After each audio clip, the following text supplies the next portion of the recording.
El protoperiodismo. A lo largo de la historia, las relaciones entre la prensa y el poder siempre han sido tensas.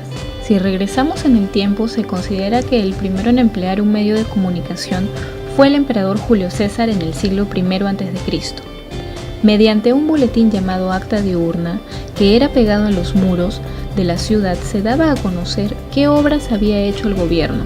Así se descubre que esto tenía un enorme impacto en el pensamiento de las personas, lo cual hasta el día de hoy se mantiene, generando así una gran acogida a lo publicado, por lo que se dice que si lo comunica un medio periodístico debe ser cierto.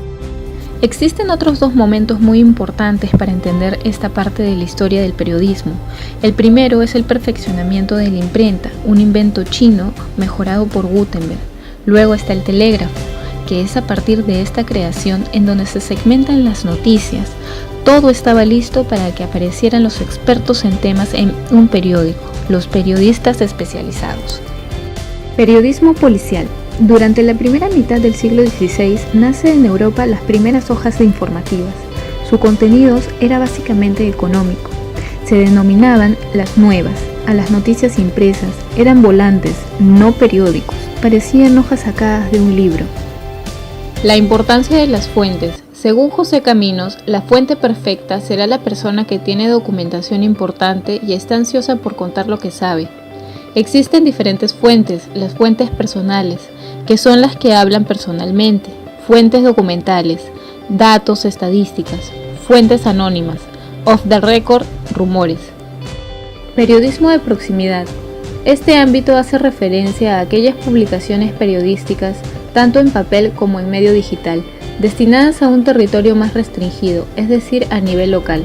Bien podría estar destinado a una comunidad autónoma, provincia, localidad o pueblo, e incluso más concreto, de algún barrio específico o información que pueda llegar a divulgar un ayuntamiento.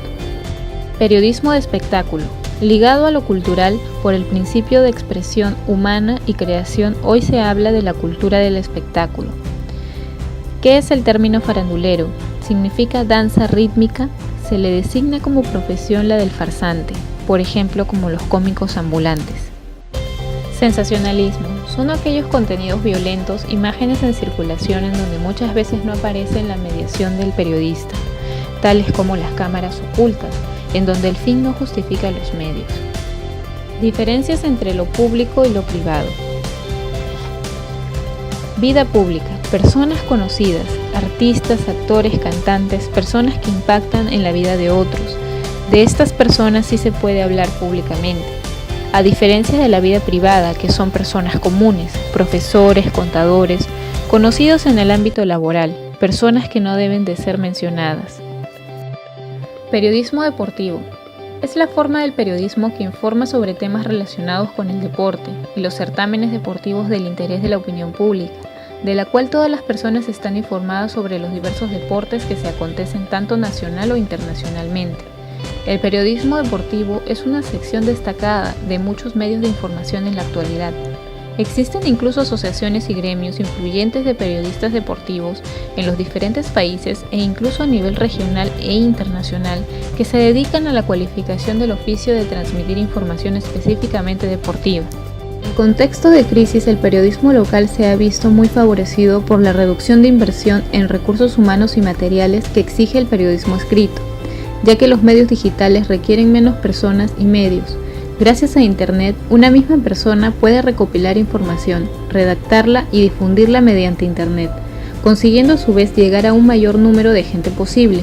Por lo tanto, el papel del periodista local es más recurrido, y se trata de personas que han de ser multimedias y tener conocimientos amplios que abarquen todo el abanico de posibilidades para poder estar al día de los acontecimientos más importantes de la zona y saber contactar con los ciudadanos gracias a una mayor interactividad que ofrecen los medios digitales. Periodismo educativo. El periodismo educativo es antes que nada producción y distribución de mensajes informativos de actualidad que logren interesar a un público determinado. El contenido de tales mensajes es la vida humana y haciéndose en todas partes y bajo todas las circunstancias. Este ir haciéndose es seguramente la perspectiva sobre la educación como proceso continuo e inacabable que mejor cuadra a nuestra disciplina. Los hombres nos vamos haciendo cuando desarrollamos todas nuestras facultades, cuando orientamos nuestros sentimientos de dolor y de placer hacia el orden ético o hacia la mejor felicidad o hacia una vida para los demás, cuando transmitimos los modelos por los que el mundo puede ser explicable o cuando nos vamos adaptando a ellos. Periodismo cultural. Se define hoy en dos grandes temas. El primero, la producción de información sobre el juicio estético e intelectual. El segundo, la narrativa que cuentan las prácticas cotidianas que expresan la forma en la que la sociedad piensa, siente y establece su relación con el mundo y con el pasado. Por eso, el periodismo cultural abarca géneros que van desde la noticia hasta el ensayo, pasando por la reseña, la crónica y la entrevista.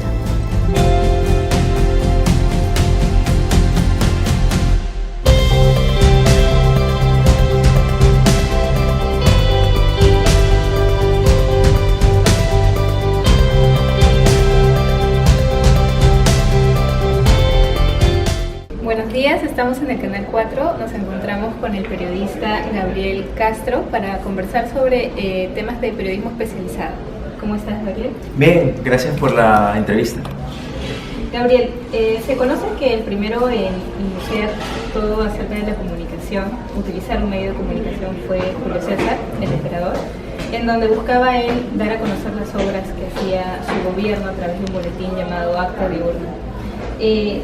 Luego está el telégrafo, la creación del telégrafo, en donde ya se segmentan comunicación y noticias. Entonces viene la pregunta, ¿por qué es importante la información especializada? Bueno, es importante justamente porque se empiezan a abrir más campos de información y necesitan de cosas muy puntuales, ¿no? El espectro se amplía y empiezan a haber otro tipo de comunicación, como tú bien lo mencionabas, más especializada, mucho más detallada y específica. Digamos que la especialización nace justamente por la necesidad de la gente de tener cosas específicas de qué informarse, ¿no? Y bueno, viendo esto de la información, ya que estamos en una etapa en donde tenemos mucha información a través de muchos medios, sí. ¿Cuál es la importancia de las fuentes?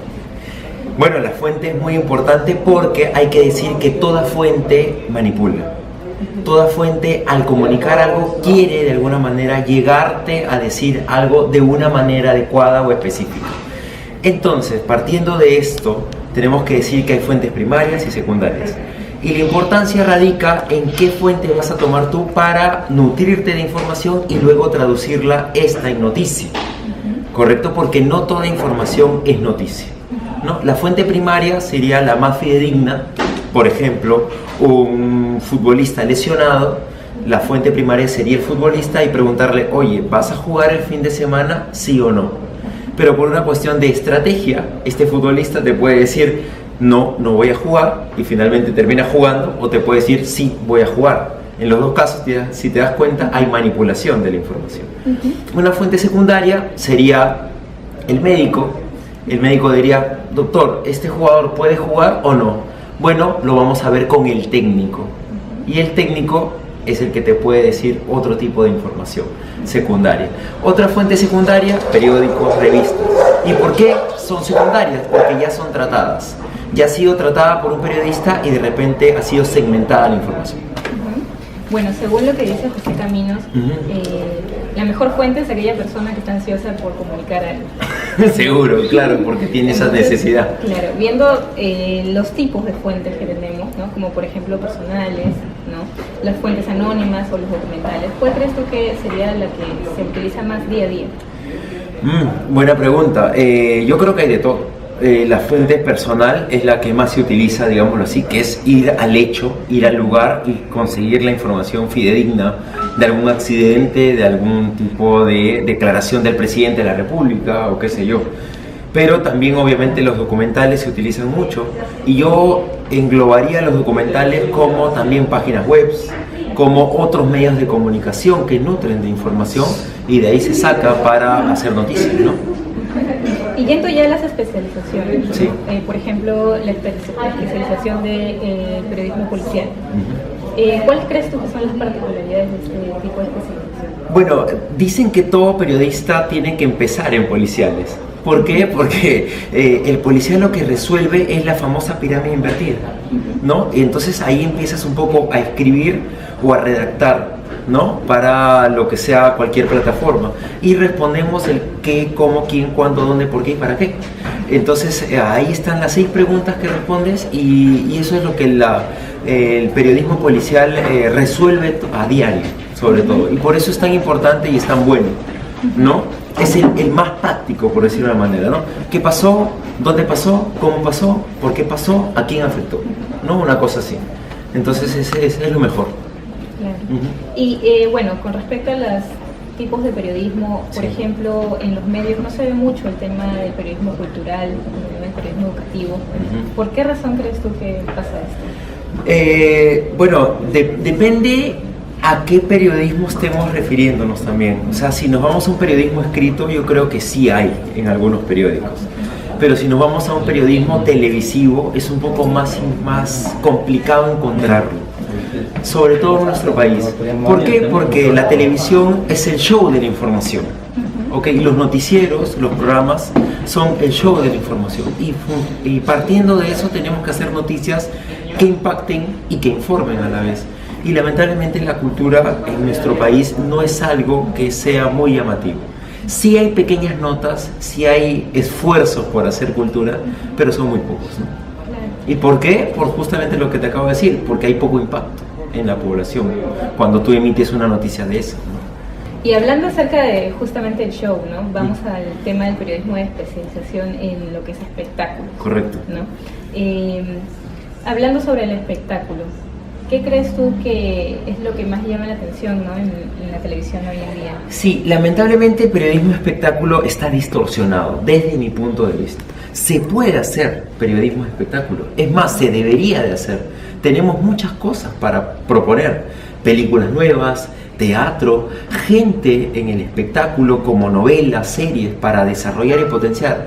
Pero lamentablemente el periodismo de espectáculo está, como te digo, distorsionado. Es un periodismo que opina, es un periodismo que sesga información, es un periodismo que busca el ángulo para poder hacer daño. Y creo que eso no es hacer periodismo en cualquiera de sus ramas. Pero lo vemos muy intronizado, esto que te he dicho, negativamente en el periodismo de espectáculo. Lamentablemente eso, el chismorreo, vale más que informar acerca de algo bueno. Lo que se le llama farándula, ¿no? Lo que pasa es que, claro, la farándula, el significado de farándula es farsa, ¿no? Entonces, lamentablemente esto está muy intronizado, como te digo, en los periodistas que hacen, lamentablemente, este tipo de periodismo. ¿Por qué? Porque lamentablemente vende, porque lamentablemente se llenan páginas, se consumen webs, se consumen programas televisivos por esto. ¿Por qué? Porque podemos llegar a ser virales, ¿no? Con algo que no es real. Entonces, creo que nos compromete más y lamentablemente el periodismo no está yendo por este compromiso. Está yendo por quién lo dijo primero o quién tiene más likes. Y eso no debe gobernarnos periodísticamente en la era digital.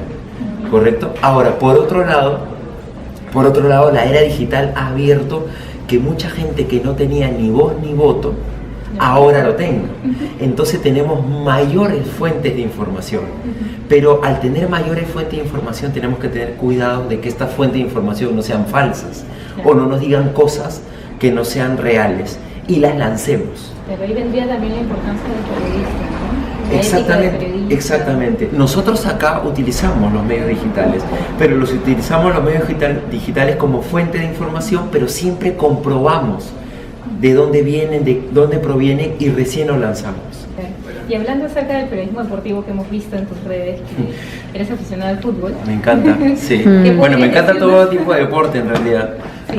¿Qué podrías hablarnos acerca del periodismo deportivo, ¿no? Bueno, el periodismo deportivo se ha vuelto ya una especialización. Hay muchos institutos, hay muchas universidades que venden la carrera de periodismo deportivo. Pero obviamente, claro, hay ciertas herramientas, no te enseñan la historia del deporte, te enseñan cuántas medallas olímpicas tiene el Perú y esas cosas. Y creo que es válido y está bien. Pero a la larga lo que se hace es formar periodistas, ¿no? Y está bueno, está bueno. Lamentablemente acá lo que tenemos es futbólogos, ¿no? Personas especializadas en fútbol. Pero eso no es el periodismo. El periodismo deportivo abarca muchas más cosas. El periodismo deportivo abarca que sepas, por ejemplo, qué es un control antidoping. Abarca tener ética para en qué momento preguntar. Tener la suficiente confianza para que un deportista te cuente cosas de cómo se preparó, ¿no? Tener la suficiente, y vuelvo a la ética, tener la suficiente mesura para saber que con un comentario puedes subir o bajar a un deportista. Ahora, el periodismo deportivo a mí me encanta, me fascina. Yo he sido 10 años periodista deportivo. ¿Y por qué? ¿Por qué me encanta? Porque juegas con las emociones, juegas con las sensaciones del lector, y no solo del lector, sino del televidente. Esa pasión tienes que trasladarla, tienes que traducirla en un informe. ¿Cuánta gente entra en el Estadio Nacional? 45.000, 50.000 personas. Cuando tú sacas una noticia de un triunfo peruano, te van a ver 14 millones de peruanos. Entonces, esa misma sensación que vivieron 50.000, tú tienes que trasladarla a 14 millones. Ahí está lo rico del periodismo deportivo, ¿no? Muchísimas gracias. No, a ti.